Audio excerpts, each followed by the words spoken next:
আসসালামু আলাইকুম ভাই ব্রাদার, কী অবস্থা সবার? আশা করি সবাই ভালো আছেন। আজকে হচ্ছে ঈদের দ্বিতীয় দিন, আর এই দ্বিতীয় দিনে আমরা যাচ্ছি ঘোরার জন্য। আর আমাদের সাথে আমার সেই সাদিক আছে, হাসান, আরও সাথে বড় ভাই ব্রাদার আছে। তাদেরকে নিয়ে আজকে যাব সৌদি আরবের রিয়াদ সিটির বাইরে একটু ঘোরাঘুরি করার জন্য।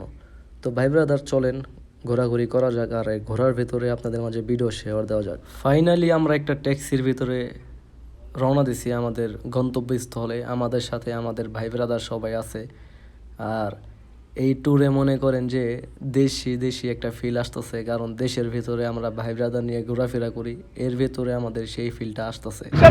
তো ফাইনালি আমরা সেই ঘোরার জায়গায় এসে পড়ছি দর্শক, আমার ভাই ব্রাদার সাথে আছে। আর এই হচ্ছে সেই জায়গা যেখানে নিয়ে আসছি ঘোরার কথা আমাদের। চলেন ভিতরে যাওয়া জায়গার ভিতরের টুকটাক জিনিসপাতি আপনাদের শেয়ার করা যাক। এখানে কিন্তু অনেক দেশের মানুষজন আছে, সৌদি আরব আছে, ইয়েমেনি আছে, মাসরি আছে। আর এই মাঝে আমরা হচ্ছে বাংলাদেশি। আর এই হচ্ছে আমার সাদিক হাসান, আর হাসানকে নিয়ে যাবো আজকে দেখার জন্য আর কিছু এনজয় করার জন্য। তো চলেন যাওয়া যাক।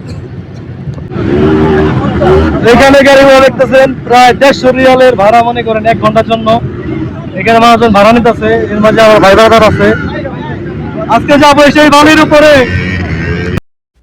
অবশেষে সেই বালুর উপরে আইসা পড়ছি, আর উপর থেকে দৃশ্য দেখতেছেন যে ঈদের কি একটা মজা এই বাহিরে আসলে পরে বোঝা যায়। এখানে উট আছে, উটের পাশাপাশি গাড়ি আছে, তার পাশাপাশি মনে করেন ঘোড়াও আছে। এখানে সৌদি আরব নাগরিক আছে, পাকিস্তানি ভাই ব্রাদার আছে। ফাইনালি আমাদের ঘোরাঘুরি কমপ্লিট, এখন গাড়িতে এসে বসে রয়েছি। আমাদের পার্কে যাওয়ার জন্য আরেকটা গন্তব্য আছে আমাদের। তারপরে আর এই যে দেখতেছেন সাদেক হাসান হাজির। তো কি যাইতে হবো না নাকি? যাই ঘুরতে হবো। আর এই হচ্ছে আমাদের ট্যাক্সি। আজকে বড় একটা ট্যাক্সি নেওয়া হয়েছে। আর আমাদের যে ভাই ব্রাদার আছে প্রায় 6 থেকে 7 জন ভাই ব্রাদার। তো আপনারা ভাই ব্রাদার ভিডিও মাঝে থাকেন এবং ভিডিও দেখেন।